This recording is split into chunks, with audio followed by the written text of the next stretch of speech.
Assalamualaikum warahmatullahi wabarakatuh. Waalaikumsalam warahmatullahi wabarakatuh. Halo Sobat Insance, selamat datang di Talk Ace, Talk with Insance. Nah, pada malam kali ini kita kedatangan bintang tamu nih. Tahu nggak dari mana? Dari Mesir. Nah, silakan Syekh untuk memperkenalkan diri Syekh. Waalaikumsalam warahmatullahi wabarakatuh. تعرف عنك يا شيخ تفضل. Assalamualaikum warahmatullahi wabarakatuh. Bismillahirrahmanirrahim. Alhamdulillahi rabbil alamin. Wassalatu wassalamu ala asyrafil khalq wal mursalin Sayyidina Muhammad wa ala alihi wa ashabihi ومن اهتدى بهديه إلى يوم الدين. معكم الشيخ علاء محمود حسن شعيب الأزهري المصري. جئت إليكم من الأزهر الشريف من أم الدنيا مصر المباركة أرض الأنبياء، ففيها جاء نبي الله موسى وكذلك نبي الله يوسف، فمصر هي التي كلم الله سبحانه وتعالى على جبل الطور نبي الله موسى. جئت إلى هذه الأرض الطاهرة لكي أعلم اللغة العربية والقرآن الكريم. Jadi tadi Syekh memperkenalkan dirinya bahwa beliau namanya adalah Syekh Ala Mahmud Hasan Syuaib. Nah, Syekh ini datang dari Mesir, yaitu dari Al-Azhar Syarif di Kairo. Dan Mesir itu adalah Biladul artinya Mesir itu ibunya negara gitu. Yang kita tahu itu Mesir kan salah satu peradaban tertua juga kan. Nah, di situ di Mesir ini adalah bumi para nabi, yaitu ada Nabi Yusuf sama Nabi Musa. Nah, Mesir ini setelah disebutkan oleh Allah melalui Gunung Tursina. Nah, Mesir ini adalah salah satu bumi yang suci karena di situ dituturkan bahasa surga, yaitu bahasa Arab, dan Al-Quran juga sering diputarkan dan dihafalkan di situ. Wah, jadi teman-teman, kita itu kedatangan nih guru kita dari Mesir Al-Azhar Kairo langsung, yang dimana dalam beberapa 6 bulan ini sebenarnya saya sama Barok kan sama-sama kelas 10 nih, kami ada kadang-kala kami diajarin bahasa Arab langsung dari Syekh. Gimana nih experience dari Barok? Wah, diajar sama Syekh tuh ilmunya langsung nasabnya nyambung sama Nabi Muhammad ya sih. Iya, Masya Allah. Jadi langsung lebih paham gitu kan sama Syekh. Iya, terus kadang kalau ketika kita lagi belajar bahasa Arab, kita nggak bosan, kita nggak cuma belajar gimana bahasa Arab itu, tapi kadang Syekh bersyair. Boleh nggak Syekh kasih sedikit syair yang biasa Syekh ajarkan ke kami? Fi ta'limuka fil fasl antum tash'ir wa tuwanni ilayna. Can you give us? في الحقيقة إن طرق التدريس تتنوع وتتغير، ويجب على المعلم الناجح أن يختار الطريقة التي تتعامل مع شخصية الطلاب. فعندما أعلم في مصر فقد ابتكرت بفضل الله سبحانه وتعالى أن أحول المعلومة إلى أنشودة لها وزن وقافية. فعندما تتحول المعلومة إلى أنشودة لها وزن وقافية تعلق بالذهن، فإن أجدادنا العرب كان لديهم فصاحة وبلاغة وموهبة، فلم يكن يكتبون ولا يقرؤون وإنما يحفظون. لذلك جاء القرآن في عهد النبي صلى الله عليه وسلم كتحد لهم على فصاحتهم وبلاغتهم. لذلك أنا أبتكر هذه الطريقة، والحمد لله أرى أن لها نتائج جيدة، وأنتم بدأتم تحبون هذه الطريقة وتتفاعلون معنا أثناء الشرح. هل تجوز أن give us تمثيل شيء مثلا إذا أردنا أن نشرح وليكن إن وأخواتها، فهذا هو موضوع في النحو. عندما نتحدث على إن وأخواتها فنحولها إلى إنشودة، نقول إن وأخواتها 6 معروفة في كل حتة. إن وأن للتوكيد، وكأن للتشبيه، وليت للتمني، ولعل للترجي. تدخل على الجملة الاسمية فتنصب المبتدأ وترفع الخبر، مثل إن الجو جميل، فإن حرف ناسخ، الجو اسم إن منصوب، جميل خبر إن مرفوع. وبهذه الطريقة يستطيع الطالب أن يحفظ ويفهم ويطبق في وقت واحد. Jadi tadi dari awal tuh saya bilang kalau cara ngajar guru-guru itu beda sesuai kebutuhan muridnya. Karena bahasa Arab ini adalah bahasa dan harus diulang-ulang, nggak cuma dihafal dan dibaca tapi harus dihafalkan. Akhirnya saya memilih untuk ngajarinya melalui syair. Kayak kalau syair kan kayak pantun kan di kita, jadi lebih gampang masuknya kan. Iya juga. Terus kadang juga nyanyi-nyanyi kan. Nah itu tuh saya langsung dari Mesir. Emang kalau bahasa Arab itu di sana dari tempatnya langsung itu dijelasinnya kayak pakai nada-nada gitu biar otak kita cepat gitu nyerapnya. Tadi itu yang dikasih contoh kayak bab inna wa akhwatuha, inna dan teman-temannya dijelasin juga, jadi ada lagu-lagunya sebenarnya. Wah, keren Syekh. Karena Syekh sebenarnya kalau saya pribadi saya kurang bisa dalam bahasa Arab. Tapi karena Syekh mengajari di kelas dengan syair, walaupun mungkin ada beberapa hal saya nggak mengerti, tapi karena dengan Syekh ngasih nada lumayan lengket nih Syekh di kepala saya gimana bahasa Arab itu. Nah, saya mau nanya nih Syekh, dari sekian banyaknya sekolah Syekh kok bisa datang nih ke Manisan Cedekia Kota Batam? Gimana sih proses Syekh secara singkatnya kok bisa ada di sini? Nah, Syekh, hiya awal fil awal hiya la tastati' al-lughat al-arabiyyah bal after that Syekh ta'lim fil fasl wa tughni wa yughni مع الغني إليها وهي إن شاء الله أستطيع الآن وهي تسأل كيف شيخ وصلت كيف شيخ وصل إلى هذا المكان. نعم في الحقيقة أشكرك على هذا الكلام الطيب، والحمد لله أنك تعلمت بهذه الطريقة. و للعلم بالشيء أنا يقولون علي في مصر المعلم المغني، لأنني أحول المعلومات إلى أغنيات بسيطة، وهذا من فضل الله علي الحمد لله.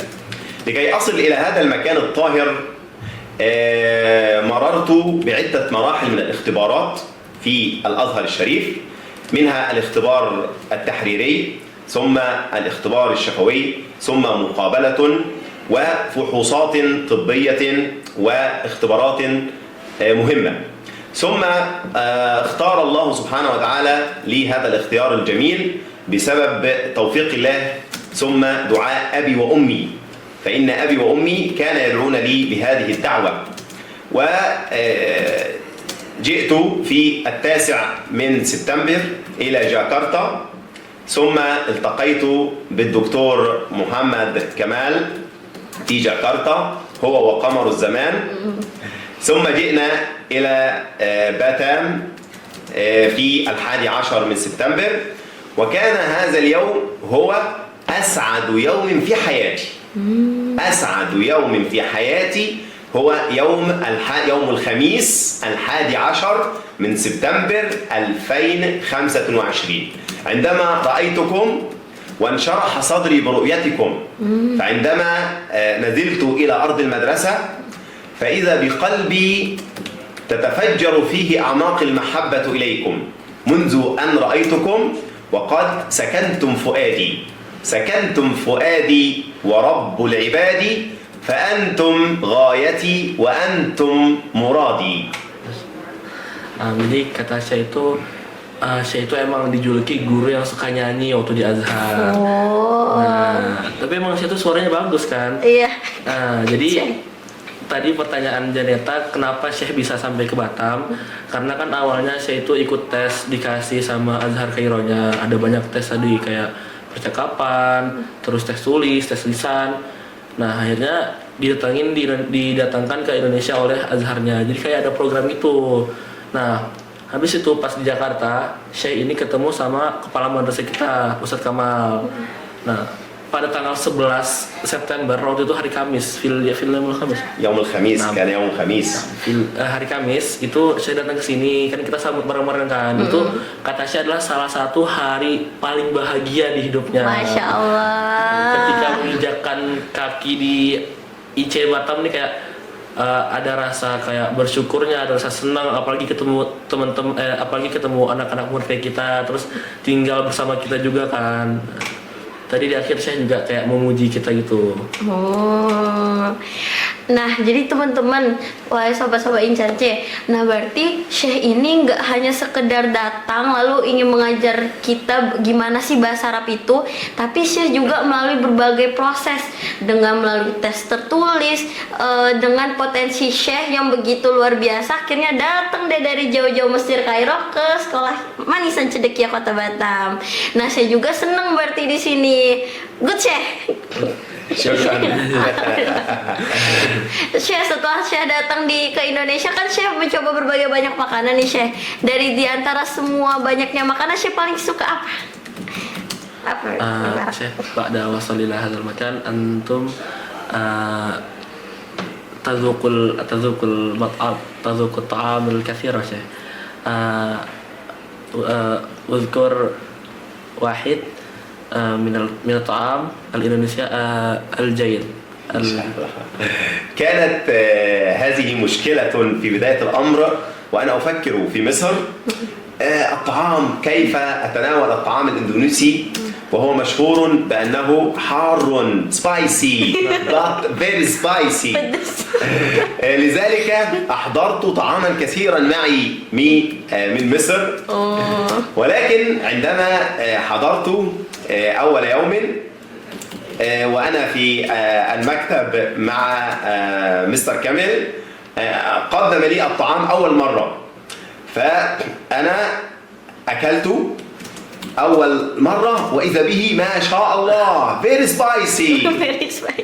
لكن الحمد لله مع الوقت أحببت هذا الطعام وتعودت عليه، وأصبحت الحمد لله الآن أعيش على الطعام الإندونيسي بل أشتهيه لدرجة أنني نسيت الطعام المصري.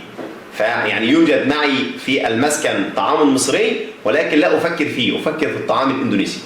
ومن أفضل الطعام هو أولا أنه طعام صحي، ما وجدته طعام صحي يجمع ما بين الخضروات وما بين البروتين وما بين النشويات ما بين الفيتامينات، كل هذا أمر جيد. فأجمل ما عندكم الجمبري، الأسماك نوع الجمبري طعمه جميل ومفيد ولذيذ. Jadi saya tuh kan dari Mesir tuh udah memikirkan saya datang ke Indonesia gimana ya makanannya, karena kan makanan Indonesia ini terkenal pedas kan. Nah habis itu saya juga bawa makanan lah dari Mesir, tapi waktu itu pertama kali itu di ruangan Pak Kamal dikasih makanan. Nah pas pertama kali coba kayak kepedesan gitu, kata saya spicy saya. Nah fi awal marah spicy. Habis itu setelah berapa lama tinggal di sini sekitar udah 6 bulan, akhirnya lama kelamaan jadi kayak terbiasa dan suka dengan makanan Indonesia. Nah kalau tadi yang saya sampaikan itu tidak ada makanan spesifik yang khusus kayak nasi goreng atau mie goreng, karena saya mungkin nggak tahu namanya kan. Iya. Nah tapi kan kalau kita dari kantin itu sendiri, dari madrasah sendiri dikasih makanan yang saya suka itu adalah ketika makanan yang pertama sehat, dari proteinnya, dari sayurnya, dari seratnya. Nah terus yang paling ya mungkin lebih spesifiknya lagi tuh saya suka ikan, karena kan ikan bermanfaat juga kan buat tubuh kita. Iya. Oh gitu.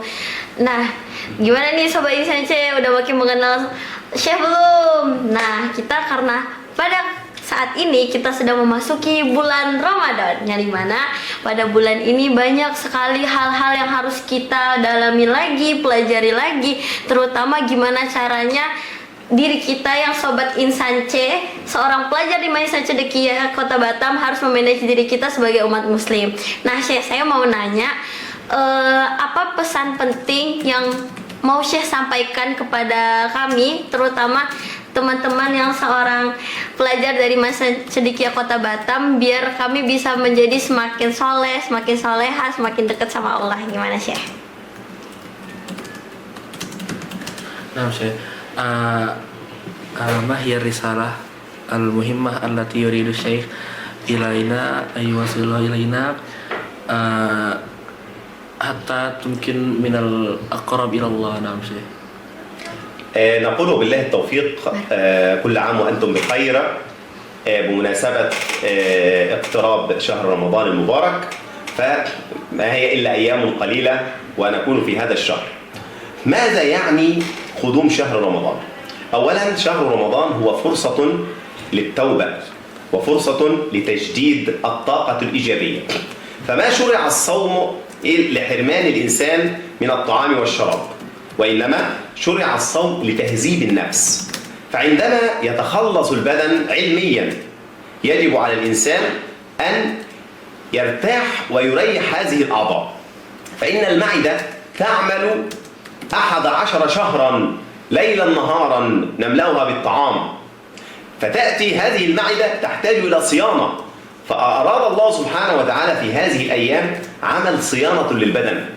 لذلك يجب أن يكون هناك صيانة للروح، لذلك جعل صلاة التراويح، صلاة التهجد، جعل تلاوة القرآن، جعل الصدقة وأن نكثر من الصدقات في هذا الشهر وإطعام الطعام فيه.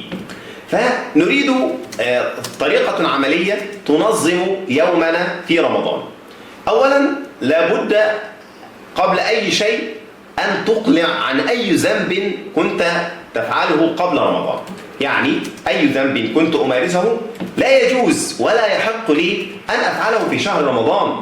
لماذا؟ لأن شهر رمضان تصفد فيه مردة الشياطين، فأصبح عدوك هو نفسك، فيجب عليك أن تنتصر على نفسك الأمارة بالسوء في هذه الأيام.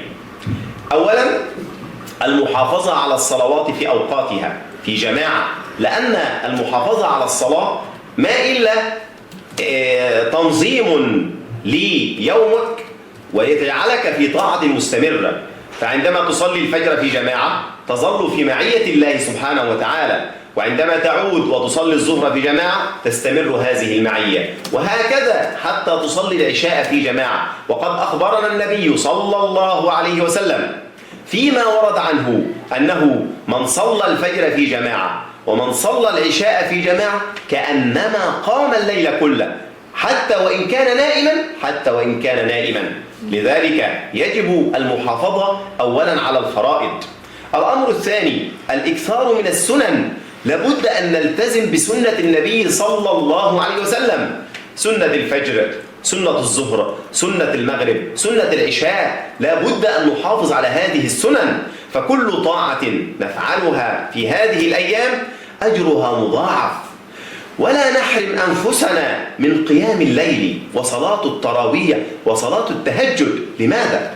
لأن الله سبحانه وتعالى ينزل إلى السماء الدنيا في الثلث الأخير من الليل نزولا يليق بكماله سبحانه وتعالى، ويقول: هل من تائب فأتوب عليه، هل من مستغفر فأغفر له، هل من كذا حتى يطلع الفجر. فكيف بنا ننام ونترك ملك الملوك ينادينا؟ فيجب علينا أن نقيم ليلنا، وخاصة في العشر الأواخر من شهر رمضان، لأن هذا الشهر فيه ليلة خير من 1000 شهر. وعندما نعود للحساب 1000 شهر ما يعادل 84 شهرا، 84 عاما معذرة، بما يعادل عمر الإنسان. فإن أقمت هذه الليلة كأنك قمت عمرك كله في طاعة لله سبحانه وتعالى، فيها الدعاء مستجاب، فاطلب من الله ما تشتهي من علم ومن رزق ومن زوج صالح ومن زوجة صالحة ومن حياة سعيدة هنيئة مع طاعة الله سبحانه وتعالى. لذلك شرع الله لنا الصيام لعلكم تتقون، لكي نخرج من هذا الشهر بقلب نقي، قلب تقي. هذا والله أعلم. Jadi tadi pertanyaannya tentang gimana sih cara kita untuk melakukan hari-hari di bulan Ramadan biar kita semakin dekat sama Allah kan. Nah, kata Syekh ini yang pertama, sebelum bulan Ramadan kita harus menjauhkan diri dari dosa-dosa. Karena bulan Ramadan ini kan bulan setan diikat kan. Oh iya. Nah, berarti lawan kita cuma hawa nafsu. Biar hawa nafsu kita tertahan, kita harus latihan dari sebelum Ramadan. Nah, yang kedua itu kita harus melakukan sholat tahajud, sholat tarawih, terus sholat ya qiyamul lail. Terus selanjutnya itu kayak kita tuh untuk makan tuh tetap yang cukup. Walaupun kita berpuasa selama 13 jam, kita harus tetap makan yang cukup biar kita nggak lemas dan sakit, biar nggak ada tanggungan puasa di bulan-bulan berikutnya. Soalnya kan kita 11 bulan ini kan kayak makan terus kan, jadi nggak ada waktu untuk puasa ya. Itu paling puasa Senin Kamis saja gitu kan di bulan-bulan lainnya. Terus ada lagi itu menjaga sholat, jadi kita sholat fajar, sholat yang lain. Jadi kalau kita melakukan sholat fajar dan sholat-sholatnya itu kayak kita dianggap sama Allah itu udah bangun selama 1 hari. Jadi ibadah kita itu sama aja kayak walaupun kita ibadahnya ya cuman beberapa saat, tapi itu dihitungnya sama Allah udah kayak kita ibadah terus dalam 1 hari itu. Nah, selanjutnya ada melakukan sunnah-sunnah, terus kayak tetap taat sama Allah gitu biar makin dekat. Terus kan di bulan Ramadan itu ada malam Lailatul Qadar ya. Nah, kalau kita bangun 1 malam aja dan kita dapat 1 malam itu kita udah kayak berpahala tapi di 1000 bulan ya, 1000 bulan. Khairun min alfi syahrin, lebih baik daripada 1000 bulan. Nah, makanya kita harus melatih diri kita dalam berpuasa itu, melatih diri untuk menahan bukan cuma makan minum, kayak hawa nafsu juga. Terus melatih diri kita biar lebih taat sama Allah. Terus kan kesempatan nih bulan Ramadan kan setannya udah nggak ada lah istilahnya kan. Itu tinggal hawa nafsunya aja. Itu melatih diri kita biar semakin taat, semakin dekat, semakin banyak pahala. Bulan ini juga bulan taubat. Terus Allah tuh di akhir-akhir waktunya kayak di akhir-akhir waktu bulan Ramadan melihat berapa orang yang bertaubat, berapa orang kafir yang masuk Islam lagi. Nah, terus kalau misalnya kita melakukan satu amalan di satu malam di malam Lailatul Qadar, kalau kita dapat itu kita bakal mendapatkan benefit nih dalam kehidupan kita, bukan hanya di akhirat aja, tapi kayak kita dapat ilmu yang banyak, dicukupkan rezekinya, dapat pasangan yang mulia, terus mendapatkan pahala juga. Wah, jadi sebenarnya bulan Ramadan ini benar-benar bulan yang penuh makna ya, Baro. Ya. Berarti untuk bulan ini tuh bukan tentang gimana kita tuh melakukan sebanyak apa aja gitu hal-hal yang bisa kita lakukan untuk bulan ini, tapi gimana caranya diri kita mengkontrol diri kita sendiri agar semakin dekat dengan Allah gitu. Iya, bulan Ramadan ini bulan latihan gitu lah. Oh, seperti itu. Dan farming pahala ya kan. Oh, farming pahala. Nah, Syekh, bagaimana kan kita ini kan anak IC, Syekh kan tahu kalau kita ini sibuk, busy, Syekh, busy.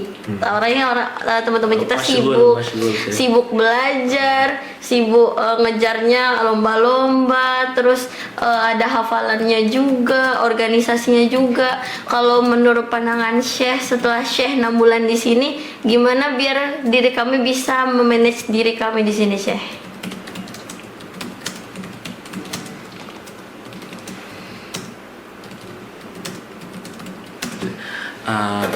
Syekh, antum عرفت أننا مشغول للاجتماع والتعليمات والمسابقة وغير ذلك. ما رأيك كيف نحن ننظم أول وقت شيخ؟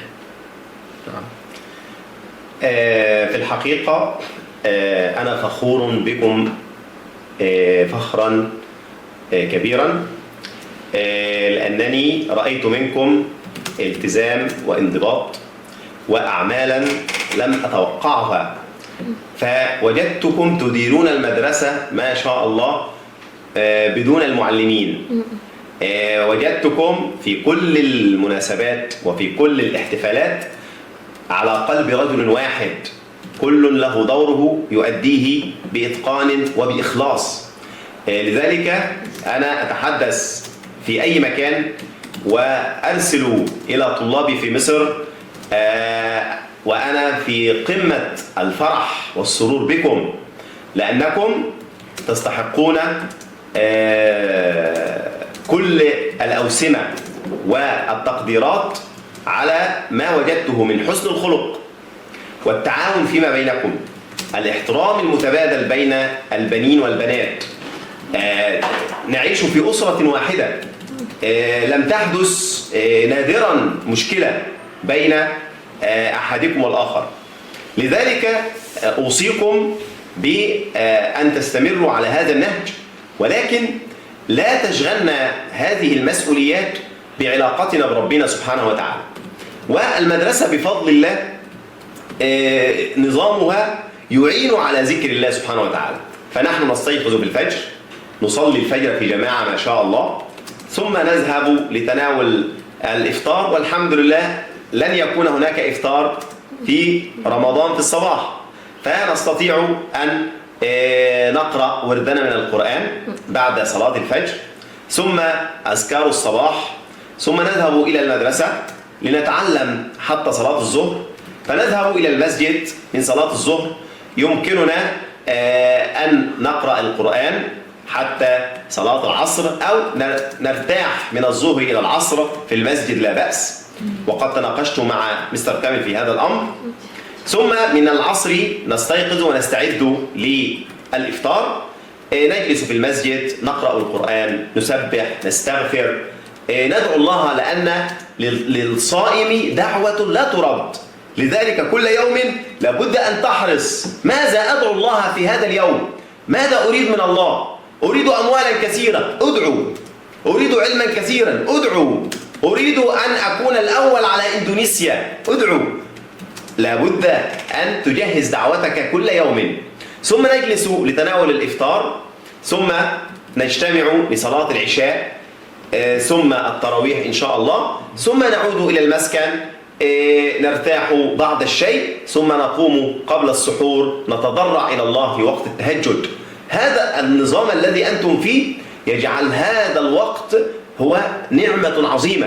وإدارة المدرسة جزاها الله خيرا على هذا النظام الجميل الذي يجعلني أشعر أنا كعلاء أن هذا رمضان سيكون أفضل رمضان في حياتي إن شاء الله، لهذا التنظيم الذي أراه إن شاء الله ما بين العبادة وما بين التعليم وما بين صلة الرحم بيننا، كل هذه خيرات من الله سبحانه وتعالى. وفقكم الله وجعل كل ما تفعلونه في ميزان حسناتكم وفي ميزان حسنات آبائكم وأمهاتكم. لماذا؟ لأن كل خير تفعلونه هو صدقة جارية لآبائكم، فأنتم صدقة تجري لأجل هؤلاء الآباء لأنهم أحسنوا التربية، جزاهم الله خيرا. وأتوجه إلى الله سبحانه وتعالى أن يبارك في آبائكم وأمهاتكم على حسن تربيتهم، اللهم آمين. Ya, jadi tadi kan pertanyaannya untuk bagaimana cara mengatur waktunya kan. Nah, untuk secara spesifiknya, Syekh itu menjelaskan gimana sih cara kita ngatur waktu bulan Ramadan. Nah, yang pertama itu Syekh tuh bangga banget sama kita karena kita bisa melakukan banyak hal, kayak waktu kita padat banget, ada aja kerjaannya ya kan. Betul banget. Nah, untuk di bulan Ramadan ini tips dan trik dari Syekh untuk membagi waktunya itu, yang pertama kita bangun itu sebelum tahajud. Nah, setelah tahajud bisa di kamar atau di mana, kita makan sahur, setelah makan sahur sholat subuh. Nah, untuk setelah sholat subuh kita bisa baca Quran, zikir, lalu kita balik ke asrama untuk bersiap-siap berangkat ke sekolah. Nah, di sekolah kita belajar sampai zuhur. Nah, dari zuhur kita bisa gunakan waktu kita untuk baca Al-Quran, berzikir sama Allah. Nanti kita balik lagi ke kelas. Pas asar, setelah sholat asar itu kita bisa kembali untuk berzikir, atau nanti insya Allah ada program kitab juga bersama ustadz-ustadz ya kan waktu bulan Ramadan. Nah, untuk setelah asar yang pasti kita balik asrama langsung ke masjid untuk sholat asar, berzikir, membaca kitab, nanti ada kajian kitab. Yang pasti kita mendekatkan diri kepada Allah, sholat sunnah yang banyak.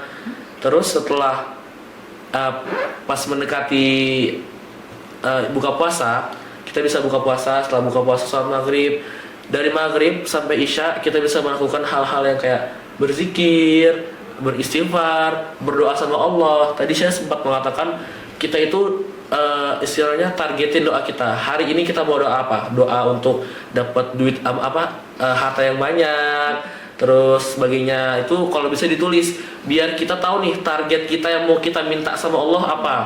Biar di Ramadan ini, setelah Ramadan, kalau kita punya pahala yang banyak setelah farming tadi, itu kita bisa mendapatkan benefit-benefit atau manfaat-manfaat yang insya Allah akan bermanfaat bagi kita semua. Terus setelah sholat isya ada sholat tarawih. Nah, setelah tarawih ini kita bisa kembali ke asrama untuk beristirahat sejenak, nanti bisa baca Quran lagi. Intinya di Ramadan ini saya mengatakan kita banyak-banyak untuk membaca Al-Quran. Terus adakan program khataman juga, setidaknya kayak gitu.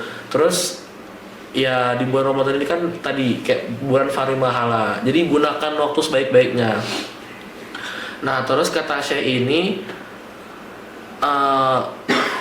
kalau kita melakukan sesuatu yang baik, suatu hal yang baik, insya Allah pahala kita akan dicatat dengan pahala jariah untuk orang tua kita. Tadi Syekh sempat berdoa kepada Allah untuk kita semuanya agar kita bisa bermanfaat di masa depan. Amin. Terus bisa memberikan pahala yang banyak kepada orang tua, membanggakan orang tua kita semua. Amin.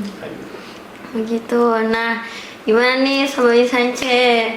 Udah tahu kan tips dan trik dari Syekh untuk diri kita, gimana caranya biar kita semakin dekat sama Allah, manage waktu kita selama bulan Ramadan, yang dimana kita memulai dari pagi harinya, kita bangun sebelum untuk sholat tahajud, baik itu bisa di kamar, kalian ketika libur di rumah maupun di masjid nanti di Miftahul Ulum tercintanya kita. Lalu kita lanjutin kegiatan kita dengan selalu selingi dengan baca Al-Quran, berzikir. Jangan lupa catat rules resolution kalian di tahun ini mau jadi apa, mau masuk tim Olimpiade, mau juara OSN, atau kalian mau semakin jago bahasa Arabnya. Jadi kita kepada siapa kita meminta? Tentu kepada Allah. Nggak ada yang nggak mungkin bagi Allah. Benar nggak, Barab? Benar banget. Nah, oke. Ini pertanyaan terakhir dari aku. Gimana? Kan di bulan Ramadan ini tentu kita selalu mencoba untuk menjadi orang yang lebih baik lagi. Ketika kita telah menjadi lurus di jalan yang benar, gimana caranya nih, Syekh? Ketika setelah Ramadan pun kita tetap istiqomah, baik itu istiqomah kepada Allah, terhadap diri kita sendiri, dan kepada orang di sekitar kita, Syekh. كيف الاستقامة بعد رمضان؟ في رمضان نحن نعمل العمل الصالح. كيف بعد رمضان في شوال وغير الشهور الاستقامة إلى الله؟ بسم الله الرحمن الرحيم. في الحقيقة نحن جاءت هذه المواسم لكي تجدد إيماننا وتقربنا من الله سبحانه وتعالى. وعندما نخرج من رمضان ينقسم الناس إلى فريقين: فريق قبل صومه وفريق للأسف الشديد لم يقبل صومه. فمن قبل صومه وتهجده وقيامه تجده حريصا على الاستمرار في هذا الطريق. لذلك لابد أن تكثر من دعاء اللهم أعني على ذكرك وشكرك وحسن عبادتك، لأن العون يأتي من الله سبحانه وتعالى. عندما نجلس هذه الجلسة الذي وفقنا لهذه الجلسة هو الله، نحن أدوات ننفذ قضاء الله سبحانه وتعالى. فلا بد أن تكون نية العبد في رمضان أنه يعبد الله ولا يعبد رمضان. فمن كان يعبد رمضان فرمضان سينتهي، ومن كان يعبد رب رمضان فإن الله حي لا يموت. لابد أن تربي نفسك أنك تعبد الله ولا تعبد رمضان. الأمر الثاني، لابد أن تخرج بدروس من هذا الصوم، بمعنى أنك لا تنقطع عن الصوم طول العام. فقد أخبرك النبي صلى الله عليه وسلم بصيام يومي الاثنين والخميس، وجعل بعد رمضان صيام 6 من شوال، وجعل صيام الأيام القمرية 13 وال14 وال15 من كل شهر. فلا بد أن تدرب هذه النفس على الصيام في كل الأيام. الأمر الثالث، الابتعاد عن رفقاء السوء. إن الذي يصرفك عن العبادة هو الصديق السيء، ولا بد أن تبحث عن الرفقاء الذين يقربونك من الله. الصديق الذي يقول لك هيا نصلي، هيا نقرأ القرآن، هيا نتعلم، هيا نتصدق، هيا نصل الأرحام، هذا هو الصديق.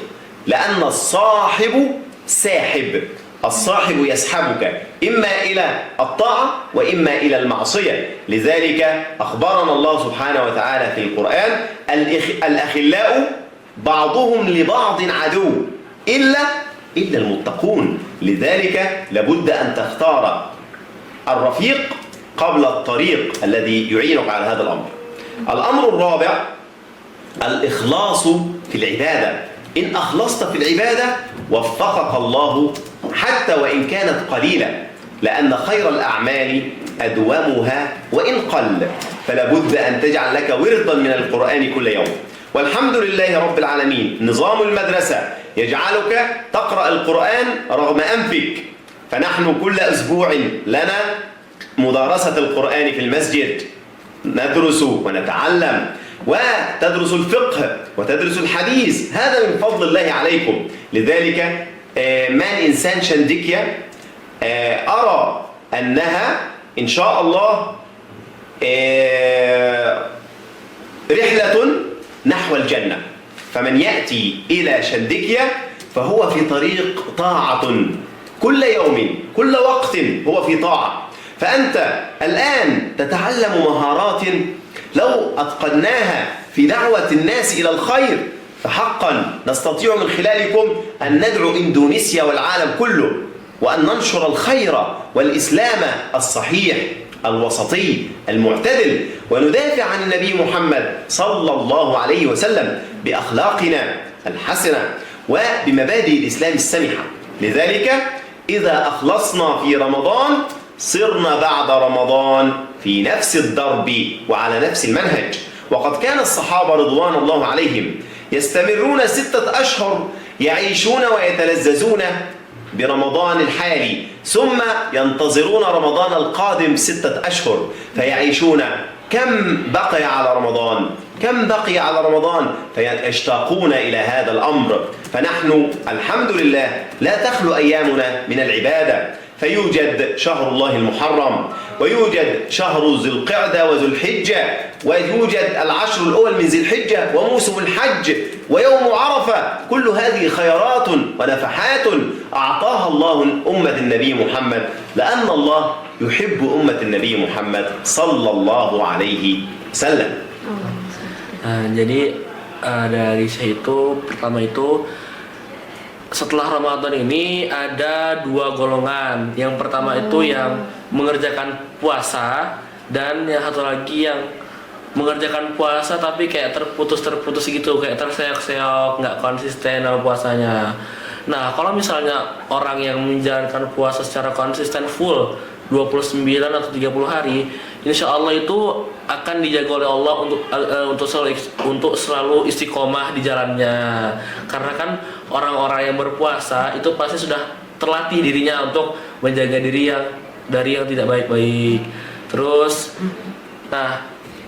jadi kita yang kedua itu harus menetapkan niat dalam hati kita. Kita itu ibadah karena Allah, bukan karena bulan Ramadan aja. Karena kalau kita ibadah karena bulan Ramadan, FOMO doang nih, kayak Ramadan harus lebih baik, walaupun bilang gitu doang, tapi kita harus pasang niat juga, biar kalau ibadah kepada Allah itu kan setiap saat kan. Kalau bulan Ramadan, ketika Ramadan selesai, apakah akan berlanjut? Nah, makanya kita harus selalu beribadah kepada Allah. Niatnya itu. Terus yang ketiga, pilihlah teman yang baik, karena teman itu adalah yang menentukan, kata saya tadi. As-sahabah, as-sihab sih. As-sahabah radhiyallahu alaihim. Nah, itu kita harus milih teman itu adalah yang mengajarkan kita kepada kebaikan. Terus kita tuh harus selalu ikhlas dalam ibadah, karena kalau kita ikhlas walaupun sedikit, tapi itu akan diangkat derajat kita oleh Allah gitu. Terus ya setelah bulan Ramadan ini kita bisa berpuasa juga, biar diri kita selalu istiqomah, kayak puasa Syawal, terus puasa Senin Kamis tetap jalan, puasa Daud. Nah, para sahabat itu ternyata setelah bulan Ramadan, walaupun kayak 30 hari kayak lama kan, terus ada jedanya gitu, tapi kalau sahabat-sahabat itu kayak selalu bertanya-tanya kepada Nabi Muhammad, kapan, berapa lama lagi Ramadan, berapa lama lagi Ramadan. Itu kayak nggak terasa, karena hari-hari yang di jalan itu kayak tetap puasa terus, jadi kayak menjalaninya kayak Ramadan gitu. Makanya dia nanya, kapan, berapa lama lagi Ramadan, berapa lama lagi Ramadan. Terus kayak kata saya itu istilah kehidupan kita dengan hal yang baik-baik, karena kan bulan-bulan yang baik itu nggak cuma di bulan Ramadan kan, ada bulan Muharram, Dzulqa'dah, Dzulhijjah dan sebagainya. Oh, jadi memang sebenarnya untuk kita menjalani bulan Ramadan itu bukan hanya tentang niat kita kepada Allah juga, berarti lingkungan sekitar kita juga memengaruhi teman-teman. Salah satunya seperti teman kita, terus gimana lingkungan kita, dan yang paling utama tentu diri kita sendiri. Kalau bukan diri kita sendiri yang mencoba untuk istiqomah, kalau bukan diri kita sendiri yang mencoba untuk menjadi pribadi yang lebih dekat kepada Allah, siapa lagi gitu kan. Nah, tadi ada tambahan sedikit. Tadi saya juga bilang, karena kan kita tuh di IC itu selalu banyak ibadah kan. Jadi setelah sekolah itu kan kita ada kegiatan asrama. Nah, kegiatan asrama kayak tahfiz, baca kitab, terus baca yasin dan sebagainya, itu adalah salah satu sarana kita untuk mencapai surga. Makanya kita harus bersyukur nih udah masuk IC, karena di sini ya alhamdulillah, karena kita diarahkan kepada kebaikan yang akan membantu kita untuk menuju surga. Alhamdulillah. Nah, dengar gak Sobat Maisace? Berarti alhamdulillah program-program kita di Maisace Dekia Kota Batam tuh benar-benar mendukung kita, nggak untuk dari segi dunianya aja, tapi untuk sebagai sarana prasarana kita untuk semakin dekat sama Allah, dan tentunya salah satu transportasi kita biar kita bisa masuk surga nanti, farming pahala. Nah, oke Syekh. Syekh boleh sampaikan pesan singkat untuk kita pelajar dari Maisace Dekia Kota Batam dalam menyambut bulan Ramadan ini, Syekh, atau kata-kata untuk teman-teman kita yang lagi nonton? Syekh, hal antum ar-risalah ilaina fi nahtafil fi syahr Ramadan, Syekh. Risalah ilaina an nahtafil fi syahr Ramadan. كيف نحتفل؟ نعم، الرسالة القليلة. في الحقيقة الاحتفال بشهر رمضان يبدأ من قبل شهر رمضان. النبي صلى الله عليه وسلم أخبرنا أن يجب أن نبشر بعضنا بشهر رمضان، بقدوم شهر رمضان، نتصل ببعضنا البعض. الحمد لله أن شهر رمضان وصلنا إليه أصلا، لأن هذه نعمة أن نكون نحن نعيش في هذا الشهر، هو فضل من الله سبحانه وتعالى. وقد ورد في الحديث عن النبي صلى الله عليه وسلم أن هناك صحابيان، أحدهما قتل في الغزوة مع النبي صلى الله عليه وسلم، والآخر مات بعده بعام.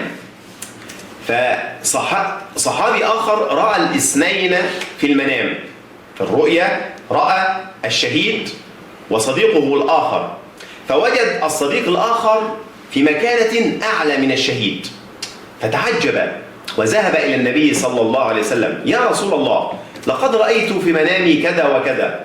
قال: أولم يعش بعده عاما؟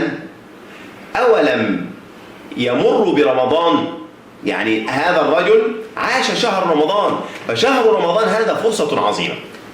أولا التهنئة بقدوم الشهر. الأمر الثاني لابد أن يكون هناك جدول عملي. أنا أريد أن أقرأ القرآن مرة، مرتين، 3 مرات، أنظم هذا وأكتب. أنا أريد أن أسبح الله 1,000,000 تسبيحة، لأن سبحان الله لا تأخذ وقت، وأنا في الطريق إلى المسجد سبحان الله سبحان الله. هل تعلم أن هذه سبحان الله غرست لي الآن في الجنة نخلة؟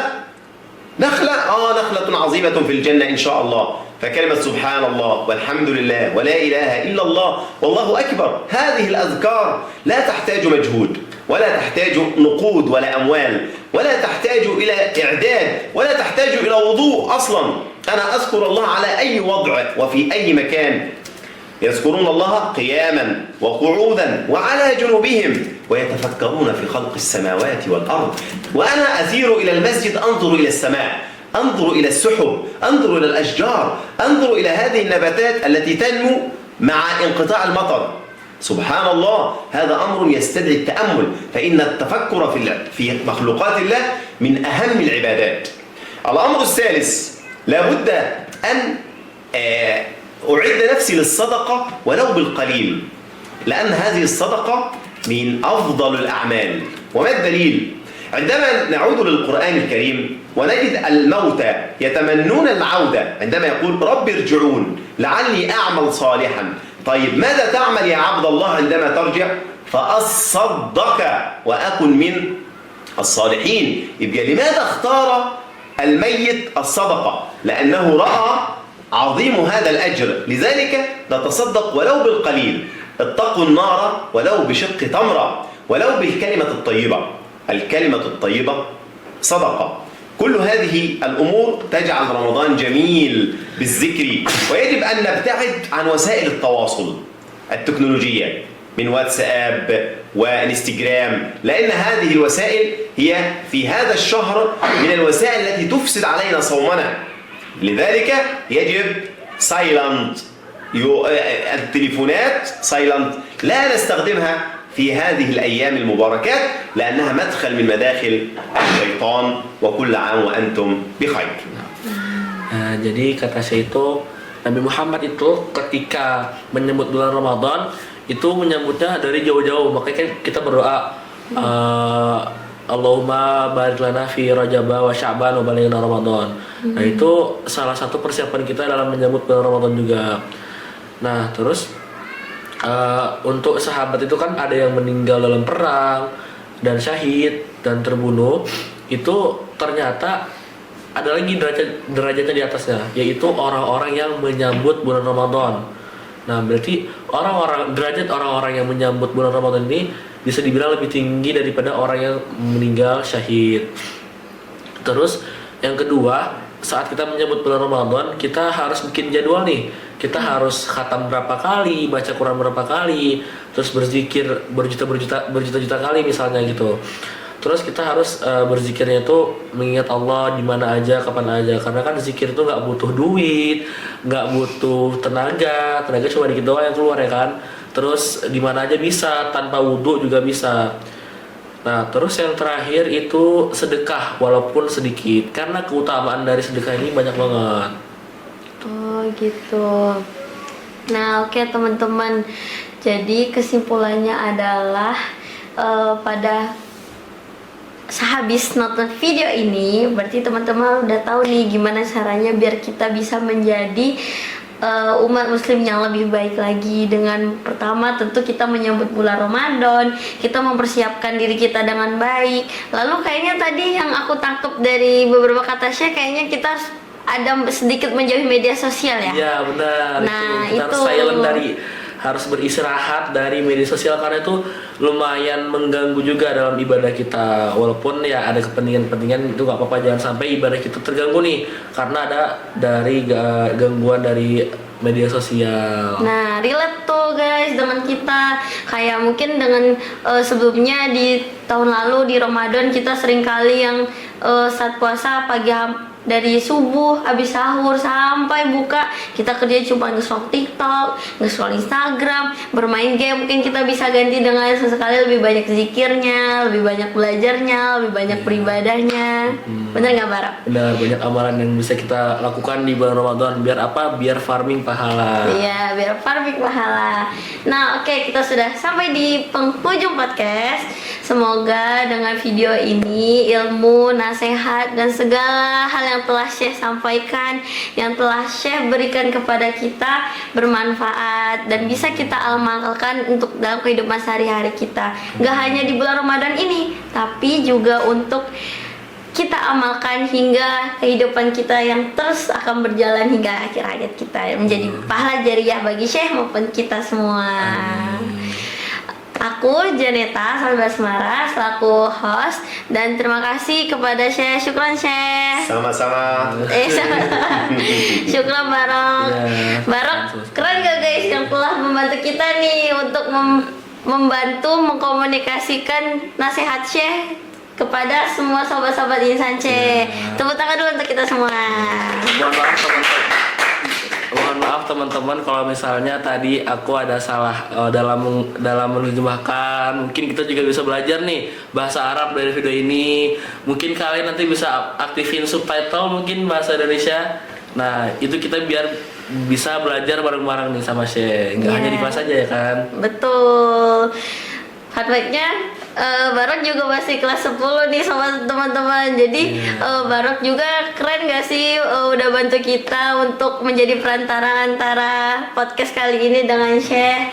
Oke, terima kasih sekali lagi, syukran Syekh. Afwan. Semoga kita bisa menyambut bulan Ramadan ini dengan hati yang bersih, dengan persiapan yang lebih matang. Nah, terima kasih semuanya. Kami tutup dengan wassalamualaikum warahmatullahi wabarakatuh.